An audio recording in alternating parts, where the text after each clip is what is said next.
નમસ્કાર દર્શક મિત્રો, હું આપની સાથે છું રાખી અંજરિયા। સ્વાગત છે આપનું કચ્છ ટીવી ન્યૂઝમાં। તો દર્શક મિત્રો, જોઈએ આજના સમાચારો વિસ્તારથી। જિલ્લામાં અકસ્માતની અલગ અલગ 3 ઘટનાઓ સામે આવી હતી, જેમાં 3 યુવાનોના મોત થયા હતા। ભુજ તાલુકાના ધરમપર ગામથી જવાહરનગર જવાના રસ્તા પર અકસ્માત સર્જાયો હતો, જેમાં યુવાનનું મોત થયું હતું। ફરિયાદી લખપતના હરોડી ગામના શંકર રબારીના જણાવ્યા પ્રમાણે આરોપી સ્કોર્પિયો ગાડીના ચાલકે પૂર ઝડપે ગાડી ચલાવી ફરિયાદી અને સાહેદને ટક્કર મારી હતી, જેમાં કરમટા ગામના શંકર રબારીને ગંભીર ઇજાઓ થતા સારવાર દરમિયાન મોત થયું હતું। યુવાનો લખપત તાલુકાના હરોડીથી રાપર તાલુકાના મોમાય મોરા પગપાળા જતા હતા, ત્યારે આ અકસ્માત નડ્યો હતો। દરમિયાન ભુજ તાલુકાના ખાવડા ખાતે આવેલા અદાણી ગ્રીન આરઈ પાર્ક પાસે અકસ્માતનો બનાવ સામે આવ્યો હતો। મૂળ મહારાષ્ટ્રના હાલે નાના બાંધા ગામે રહેતા 27 વર્ષીય ગણેશ રામ દુર્વે પવનચક્કીમાં કામ કરતા હતા, ત્યારે ઉપરથી પટકાતા ગંભીર ઇજાઓ થવાના કારણે મોત થયું હતું। હતભાગી અદાણી કંપનીમાં એબીએસ કંપનીમાં પવનચક્કીની અંદર નટ બોલ્ટ ફિટિંગ કરવાનું કામ કરતા હતા, ત્યારે પગ લપસી જતા પવનચક્કીની અંદર 15 ફૂટ નીચે પડ્યા હતા, જેથી ગંભીર ઇજાઓ થતા મોત થયું હતું। ખાવડા પોલીસે અકસ્માત મોતનો ગુનો દાખલ કરી તપાસ હાથ ધરી છે। રાપર તાલુકાના ફતેહગઢથી શિવગઢ જતા માર્ગ પર બીજો બનાવ બન્યો હતો। કોઈ અજાણ્યા 4 વ્હીલર કારના ચાલકે પૂર ઝડપે ગાડી ચલાવી અકસ્માત સર્જતા મવાણા ગામના 27 વર્ષીય જેઠા કોળીની ઇજાઓ થતા મોત થયું હતું। અકસ્માત સર્જી ચાલક નાસી ગયો હતો, જે અંગે કિશોરસિંહ વાઘેલાએ રાપર પોલીસ મથકે ફરિયાદ નોંધાવી હતી। મુન્દ્રાથી મધ્યપ્રદેશ ટેન્કરમાં સોયાબીન તેલ મોકલવામાં આવ્યું હતું, જે રસ્તામાં સગે વગે કરવામાં આવતા ફરિયાદ નોંધાઈ છે। માધક ગામના સામજી અવાડિયાના જણાવ્યા પ્રમાણે ફરિયાદી મુન્દ્રાથી નાગપુર 41 ટન સોયાબીન તેલ મોકલાવ્યું હતું, જે પૈકી 31 ટન તેલ કિંમત રૂપિયા 41,41,131 નું તેલ મુન્દ્રાથી મધ્યપ્રદેશના ગુનવાદ સુધીમાં સગે વગે કરવામાં આવ્યું હતું। મેઘપર બોરીચીના રાકેશ ચંદ્રભાન ચૌધરી અને યુપીના ઇજહાર અહેમદ જલાલુદ્દીનને રસ્તામાં કોઈ પણ જગ્યાએ ભેગા મળીને તેલ સગે વગે કર્યું હતું, અને ટેન્કરને પલટી ખવડાવી પલટી જવાના કારણે તેલ ઢોળાયું હોવાનું નાટક રચ્યું હતું, જેથી મુન્દ્રા પોલીસમાં ગુનો દાખલ કરવામાં આવતા તપાસ હાથ ધરાઈ છે। ભચાઉમાં ભારત ઓસ્ટ્રેલિયાની મેચ પર સટ્ટો રમતા યુવકને ઝડપી લેવામાં આવ્યો હતો। મળતી વિગતો મુજબ ભચાઉમાં મહારાણા પ્રતાપ ગેટ પાસે કાર્યવાહી કરાઈ હતી, જેમાં પોલીસે રામવાડીમાં રહેતા જીગર ઠક્કરને ઝડપી પાડ્યો હતો। તેની તપાસ કરતા તે પોતાના મોબાઈલમાં ઓનલાઈન ક્રિકેટ મેચ પર સટ્ટા બેટિંગનો જુગાર રમતો હતો। પોલીસે 50,000નો મોબાઈલ કબજે કરી ગુનો દાખલ કર્યો હતો। આ તરફ આદિપુરમાં હનુમાન મંદિર 3 રસ્તા વરલી મટકાનો જુગાર રમતા જીઆઈડીસીના દીપક મહારાજ, મૈત્રી બગીચા પાસે વરલી મટકાનો જુગાર રમતા ચેતન શર્માને આદિપુર પોલીસે ઝડપી લીધા હતા। મુન્દ્રા તાલુકાના જરપરાસીમાં આવેલા દક્ષ શિપિંગ સર્વિસના અંબાજી વેરહાઉસમાંથી ચોખા અને વરિયાળીની ચોરી થઈ હતી।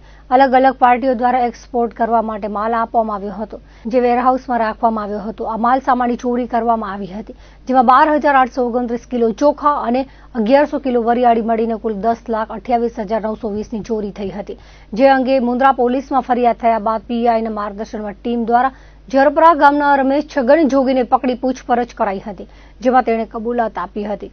મુખ્ય સૂત્રધાર તરીકે જરપરાના કમલેશ ઉર્ફે કાનુ સામત ગઢવી, બારોઈના અબુ બકર ઉર્ફે અબુડો ઉમર કુંભાર, જરપરાના ભાવેશ નરસિંહ જોગી, અશ્વિન ભીખા જોગી, બારોઈના ભાવેશ મહેશ્વરીને પકડવા ચક્રો ગતિમાન કર્યા છે। છેલ્લા 1.5 વર્ષથી ગરફોડ ચોરીના 2 ગુનામાં નાસ્તા ફરતા આરોપીને અંજાર પોલીસે જામનગર જિલ્લામાંથી ઝડપી પાડ્યો હતો।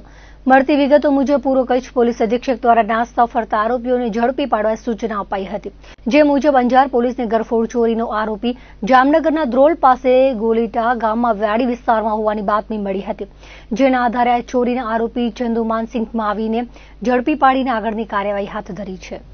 ગાંધીધામ તાલુકાના કિડાણા ગામે ગુનાહિત ઇતિહાસ ધરાવતા વિરાજ સુલેમાન નિંગામણા નામના શખ્સે દબાણ કર્યું હતું। આ દબાણ દૂર કરવા માટે પોલીસ વિભાગ દ્વારા દરખાસ્ત કરવામાં આવી હતી, જે અન્વયે મહાનગરપાલિકા દ્વારા નોટિસ ફટકારવામાં આવી હતી। શનિવારે વહેલી સવારે કિડાણામાં જઈ આ દબાણ દૂર કરવામાં આવ્યું હતું। 9,500 ચોરસ ફૂટ જમીન ખાલી કરાવવામાં આવી છે। મહાનગરપાલિકાના નાયબ municipal commissioner Sanjay Ramanuj, B division PI SV Gojiya, દબાણ ઇન્સ્પેક્ટર ગાયત્રી પ્રસાદ જોશી સહિતના હાજર રહ્યા હતા। ઉલ્લેખનીય છે કે ગાંધીધામ મહાનગરપાલિકાના કમિશનર મનીષ ગુરવાણીના માર્ગદર્શનમાં મહાનગરપાલિકા દ્વારા વિસ્તારમાં દબાણો હટાવી રસ્તા ખુલ્લા કરાવવા સાથે વિકાસના કામો હાથ ધરવામાં આવ્યા છે। અત્યાર સુધીમાં 1,000થી વધુ દબાણો દૂર કરવામાં આવ્યા છે, તેમજ એસપી સાગર બાગમારના માર્ગદર્શનમાં સમગ્ર જિલ્લાની પોલીસ દ્વારા ગુનેગારોના દબાણ પર કાર્યવાહી કરવામાં આવી રહી છે। અધિકારીઓની સંયુક્ત કામગીરીને પગલે દબાણકારોની સાથે હવે ગુનેગારોમાં પણ ફફડાટ ફેલાયો છે. કચ્છ જિલ્લામાં આવેલ વિનાશકારી ભૂકંપને 25 વર્ષ વીતી ચૂક્યા છતાં હજુ પણ ધરા શાંત થવાનું નામ લેતી નથી. સમયાંતરે કંપનો નોંધાતા રહેતા હોય છે. ત્યારે ફરી ધોળાવીરા નજીક 2.5ની તીવ્રતાનો આંચકો ગત મોડી રાત્રિને અનુભવાયો હતો. સિસ્મોલોજી કચેરી ગાંધીનગરથી પ્રાપ્ત વિગતો મુજબ ગત મોડી રાત્રિના 12 કલાકે ધોળાવીરાથી 22 કિલોમીટર દૂર રણ વિસ્તારમાં 2.5ની તીવ્રતાનું કંપન નોંધાયું હતું. કંપનની તીવ્રતા પ્રમાણમાં નીચી હોવાથી લોકોને તેની અનુભૂતિ થઈ ન હતી. નખત્રાણા તાલુકા સંકલન સમિતિની બેઠક પ્રાંત કચેરી ખાતે યોજાઈ હતી. મામલતદાર રાકેશ પટેલના પ્રમુખ સ્થાને યોજાયેલી બેઠકમાં ધારાસભ્ય પીએમ જાડેજાના પીજીવીસીએલને લગતા 1 થી 7 જેટલા પ્રશ્નો હતા, જેમાં જર્જરિત વીજ રેખા, વીજ જોડાણ, સૂર્યોદય યોજના, ડ્રીપ પદ્ધતિ સહિતના પ્રશ્નો વિગતવાર પૂછવામાં આવ્યા હતા. તાલુકામાં એસટીના અનેક રૂટો બંધ છે, જેનાથી ગામડાઓના વ્યવહાર થંભી ગયા છે. અભ્યાસ કરતા છાત્રોને પણ વંચિત રહેવું પડે છે. ગામતળ સીમતળની માપણી ઉપરાંત તાલુકામાં મનરેગાના કામો તાકીદે ચાલુ કરાવવા, 2 ગુંઠા જમીનની માપણી ક્યારે થશે? ડીએલઆર દ્વારા કોઈ જવાબ નથી અપાતો. ગ્રામ પંચાયત જે સમરસ થઈ છે તેની ટેકનિકલ ગ્રાન્ટો ક્યારે મળશે? છેલ્લા 25 વર્ષથી રજૂઆત કરવા છતાં વહીવટીતંત્ર જવાબ નથી આપતો ને પ્રક્રિયા પણ કોઈ કરતું નથી. તો શું આ ગ્રાન્ટ ગ્રામ પંચાયતની મુદત પૂર્ણ થયા પછી મળશે? તેવો વેધક સવાલ પૂછાયો હતો. તરા, લાખાડી, મંજલ, માધાપર રસ્તા પર ઝાડી કટિંગ, પેચવર્કના કામો તાકીદે કરવા સહિતના ઢગલાબંધ પ્રશ્ન પૂછાયા હતા. આ બેઠકમાં વિવિધ વિભાગોના અધિકારીઓ, કર્મચારીઓ તેમજ પ્રતિનિધિઓ ઉપસ્થિત રહ્યા હતા. નગરપાલિકા તમામ મોરચે નિષ્ફળ ગયેલી હોવાથી સંકલનમાં એટીવીટીના સભ્ય દ્વારા ઢગલાબંધ પ્રશ્નો ઉઠાવાયા હતા. રખડતા ઢોર પર ક્યારે અંકુશ મુકાશે તે અંગે સવાલો ઉભા થયા હતા.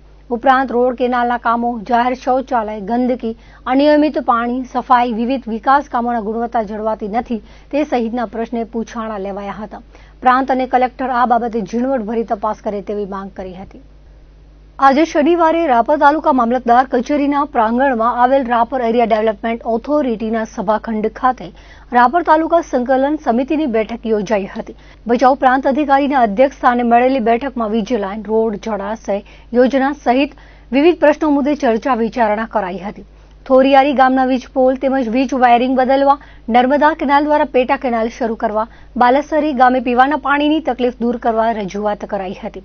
ઉપરાંત આડેસર ગામે ગટરના પાણીના યોગ્ય નિકાલ કરવા રજૂઆત કરાઈ હતી.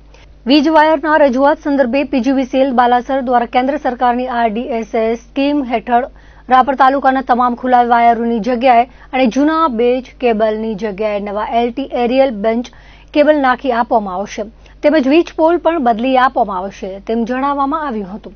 જે બાબતે ઇમરજન્સી હોય તેવા થાંભલા તાત્કાલિક બદલવા સૂચના આપવામાં આવી હતી. શંકરવાડી વિસ્તારમાં મેઇન રોડ પર આવેલ દુધેશ્વર મહાદેવ મંદિર પાસેની જગ્યામાં પેવર બ્લોક તેમજ કોમન ટોયલેટ, બાથરૂમની સુવિધા અંગે રજૂઆત કરાઈ હતી. તાલુકાની વિવિધ વાંઢોમાં જ્યોતિગ્રામ કનેક્શન આપવા બાલાસર ડિવિઝન ઓફિસ રાપર ખાતે ચાલુ થવા અંગે રજૂઆત કરાઈ હતી. બેઠકમાં મોટાભાગના પ્રશ્નોનો નિકાલ કરવામાં આવ્યો હતો. કચ્છ સહિત રાજ્યની 17,000થી વધુ સસ્તા અનાજની દુકાનોના સંચાલકો તેમના લાંબા સમયથી પડતર 20 મુખ્ય માંગણી ન સંતોષાતા અગાઉથી હડતાળનું એલાન આપ્યું હતું. જે મુજબ શનિવારથી અસહકાર આંદોલન અને વિતરણ પ્રક્રિયાથી અડગા રહેવાનો વિરોધાત્મક કાર્યક્રમ શરૂ કરાયો હતો, જેથી કચ્છના 22 લાખથી વધુ લોકો રાશનથી વંચિત રહે છે. પ્રાપ્ત વિગતો મુજબ ગુજરાતની 2 મુખ્ય સંસ્થાઓ ગુજરાત રાજ્ય fair price shop and kerosene licence holders association અને all Gujarat fair price shop association દ્વારા હડતાલનું એલાન આપવામાં આવ્યું છે.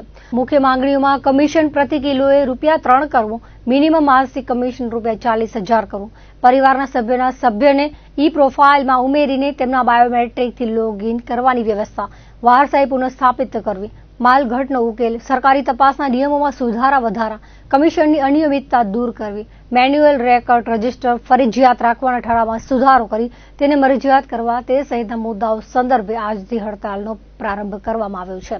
આ અંગે કચ્છ જિલ્લા ફેર પ્રાઇસ શોપ એસોસિએશનના પ્રમુખ મનુભાઈ જાડેજાએ જણાવ્યું હતું કે રેશનિંગ દુકાનના સંચાલકોની અનેક માંગણીઓ લાંબા સમયથી પડતર છે, જેનું કોઈ નિરાકરણ થયું નથી. જેમાં કમિશનમાં વધારા ઉપરાંત તકેદારી સમિતિના 80% સભ્યોની ફિંગરપ્રિન્ટથી જતો રેશનિંગની દુકાનોમાં ઉતારવાના પરિપત્રનો વિરોધ, સર્વરની છાશવારે સર્જાતી સમસ્યા, રેશનિંગના અનાજની ઘટ, કમિશનની રકમની મહિનાની શરૂઆતમાં જમા કરાવવા સહિતની વિવિધ માંગણીઓ લાંબા સમયથી પડતર છે. ઉપરાંત ગ્રાહકોની ફિંગરપ્રિન્ટની સમસ્યા પણ હોય ઉકેલ આવી શક્યો નથી. તમામ પડતર પ્રશ્નોનો કોઈ ઉકેલ ન આવતા શોપ ધારકોએ નવેમ્બર માસના જથ્થા માટે ચલણ પણ ભર્યું ન હતું. આખરે કચ્છ 564 સહિત રાજ્યના 17,000થી વધુ ફેર પ્રાઇસ શોપ ધારકો દ્વારા આજથી અચોક્કસ મુદતની હડતાળ શરૂ કરાઈ છે. ક્રાંતિગુરુ શ્યામજી કૃષ્ણ વર્મા કચ્છ યુનિવર્સિટીની સ્થાપના વર્ષ 2004માં થઈ હતી. ત્યારબાદ યુનિવર્સિટીને યુજીસીની 12(b)ની માન્યતા વર્ષ 2018માં પ્રાપ્ત થઈ હતી. કચ્છ યુનિવર્સિટીના વર્તમાન કુલપતિ ડોક્ટર મોહન પટેલ અને વર્તમાન કુલસચિવ ડોક્ટર અનિલ ગોર દ્વારા યુનિવર્સિટી ખાતે પોતાની જવાબદારી સંભાળતા જ યુનિવર્સિટીને નેકની માન્યતા અપાવવા માટેની પ્રથમ પહેલ કરી હતી. આ મહત્વપૂર્ણ પ્રક્રિયા યુનિવર્સિટીએ જૂન 2024થી શરૂ કરી હતી. 14 જૂન 2025ના રોજ નેક દ્વારા કચ્છ યુનિવર્સિટીને સી ગ્રેડ માન્યતા આપવામાં આવી હતી. યુનિવર્સિટી દ્વારા કુલ 22 મેટ્રિક્સ માટે વિગતવાર અપીલ રિપોર્ટ બનાવી જુલાઈ 2025માં રજૂ કરવામાં આવ્યો હતો. વિઝિટના અંતે ટીમે પોતાનો રિપોર્ટ જમા કર્યો હતો. ક્રાંતિગુરુ શ્યામજી કૃષ્ણ વર્મા કચ્છ યુનિવર્સિટીના ઇતિહાસમાં એક નોંધપાત્ર સિદ્ધિ તરીકે યુનિવર્સિટીને 11 ઓક્ટોબરના અપડેટેડ ગ્રેડ બી ગ્રેડ અપાયો છે, જે 14 જૂન 2025થી 5 વર્ષ માટે માન્ય રહેશે. ડોક્ટર મોહન પટેલ અને ડોક્ટર અનિલ ગોરે જણાવ્યું હતું કે નેકની રિપોર્ટ અને પરિણામનો વિગતવાર અભ્યાસ કરવામાં આવશે. યુનિવર્સિટીની જે પણ ક્ષેત્રોમાં ઓછી સ્કોર પ્રાપ્ત થઈ છે તે ક્ષેત્રોમાં ભવિષ્યમાં વધુ સ્કોર પ્રાપ્ત કરવા માટે પ્રયત્નો હાથ ધરી લેવામાં આવશે. નેકની પ્રક્રિયા યુનિવર્સિટીની IQACના કોર્ડિનેટર ડોક્ટર કાશ્મીરા મહેતાની જવાબદારી સાથે થઈ હતી. યુનિવર્સિટીના સર્વે અધિકારીઓ સાથે સંકલન કરીને ડોક્ટર ગૌરવ ચૌહાણ દ્વારા આ નેકની સંપૂર્ણ પ્રક્રિયા સફળતાપૂર્વક પૂર્ણ કરવામાં મહત્વનું યોગદાન આપવામાં આવ્યું હતું. ગુજરાત રાજ્ય માર્ગ વાહન વ્યવહાર નિગમ સંચાલિત એસટીની બસોમાં મુસાફરી વખતે ઊંચા અવાજે મોબાઈલ ફોનના ઉપયોગ પર રોક લગાવવામાં આવી છે. એસટીની બસોમાં મુસાફરી વખતે કેટલાક મુસાફરો પોતાના મોબાઈલ ફોનમાં ઊંચા અવાજે સંગીત સાંભળે છે કે રીલ્સ જોતા હોય છે, જેના કારણે સાથી પ્રવાસીઓને પારાવાર ખલેલ પહોંચતી હોય છે. એસટીની બસમાં મુસાફરી વખતે ઊંચા અવાજે મોબાઈલના વપરાશથી કેટલીક વખત મુસાફરોમાં ઝઘડા પણ થતા હોય છે. મુસાફરી દરમિયાન ઊંચા અવાજે મોબાઈલ ફોનના વપરાશ અંગે વ્યાપક ફરિયાદ ઉઠ્યા બાદ એસટી નિગમે મુસાફરોની શાંતિપૂર્ણ મુસાફરીને સુનિશ્ચિત કરવા એસટીની બસોમાં મુસાફરી વખતે ઊંચા અવાજે મોબાઈલ ફોનનો ઉપયોગ કરવા પર રોક લગાવી છે. મધ્યસ્થ કચેરી દ્વારા તમામ વિભાગીય નિયામકોને આ અંગેની સૂચનાઓનું પાલન થાય તે માટે જરૂરી કાર્યવાહી કરવા જણાવ્યું છે. પોતપોતાની વિગતે અમારા ક્રૂને જાગૃત કરવાના રહે છે, સમજૂત કરવાના રહે છે. સ્વાભાવિક છે કે બસમાં બેઠેલા મુસાફરો જોરથી ફોન ઉપર વાત કરતા હોય કોઈને ખલેલ ન પહોંચે, કોઈને આડખેલી ન પહોંચે. આ બાબતે ગ્રુપ મિટિંગો સ્ટાફ સાથે કરી અને ક્રૂને સમજૂત કરી આવા પ્રશ્નો હજી સુધી આવ્યા નથી ધ્યાનમાં, પણ એક શાંતિ પહેલથી લોકો પોતાની મુસાફરી બિન અડચણરૂપ પૂરી કરી શકે એ માટે જાગૃતતા કેળવવા માટે અમે સમજૂત કરતા હોઈએ છીએ. પેસેન્જરો બી અત્યારે તમે સમજો તો સોશિયલ મીડિયાના ઉપયોગથી હેડફોન, બ્લૂટૂથ હેડફોન આ બધા વાપરતા જ હોય છે. એટલે એને ટેકનોલોજી ઉપયોગ તો ટેકનોલોજી બી હોય જ છે, પણ છતાંય ક્યાંય ગામડાના અંતરિયાળ વિસ્તારના કોઈ એવા હોય અને મુસાફરી દરમિયાન પવનના અવાજના કારણે કદાચ જોરથી બોલતા કે આવું કોઈ બાબત હોય તો 100% અમને ટકોર કરી સમજૂત કરી પ્રેમ સહકારથી અને એમને આ બાબતે અમે બીજાને નુકસાન ના થાય, અડખેલી ના થાય એ બાબતે સમજૂત કરવા માટે મોટિવેશન કરશું અમે.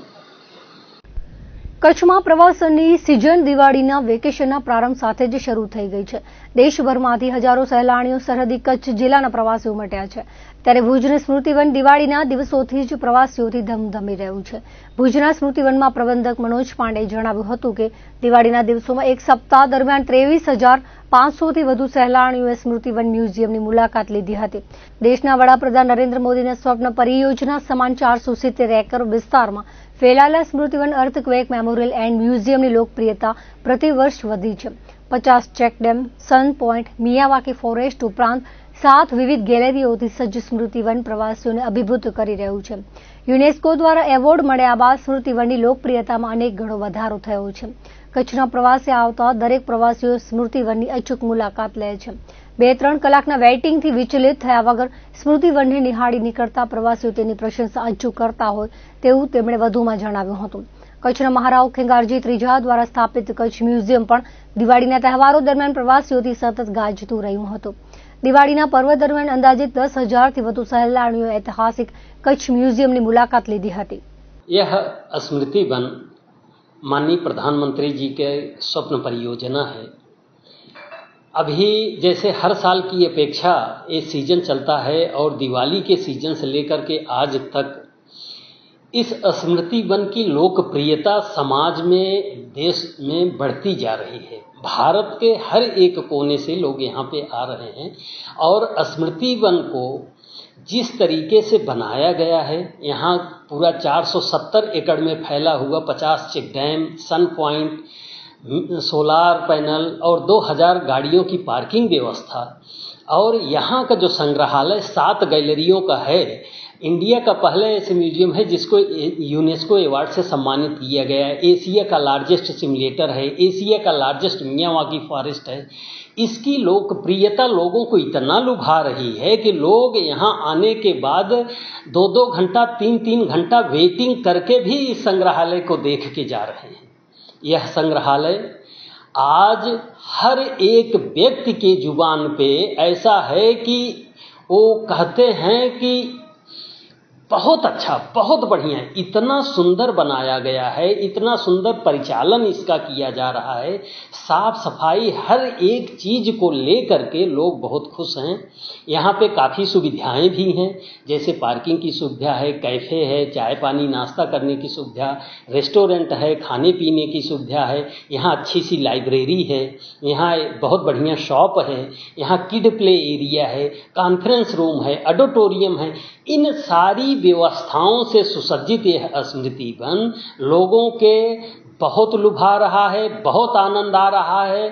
मैं आपके माध्यम से कहना चाहता हूं कि जो लोग अभी तक स्मृति वन नहीं देखे हैं वो अवश्य एक बार इसका विजिट करें। और कच्छ में ऐसे बहुत सारे स्थान हैं जो देखने के लिए अगर आप भुज आते हैं तो यहाँ से व्हाइट रन, यहाँ से धोलावीरा, यहाँ से मांडवी, यहाँ से माता का मढ़। आज के डेट में टूरिस्ट के लिए कच्छ सबसे अच्छा स्थान है। जैसे कहा गया है कि कच्छ नहीं देखा तो कुछ नहीं देखा, वैसे अगर आपने स्मृति वन नहीं देखा तो कुछ नहीं देखा।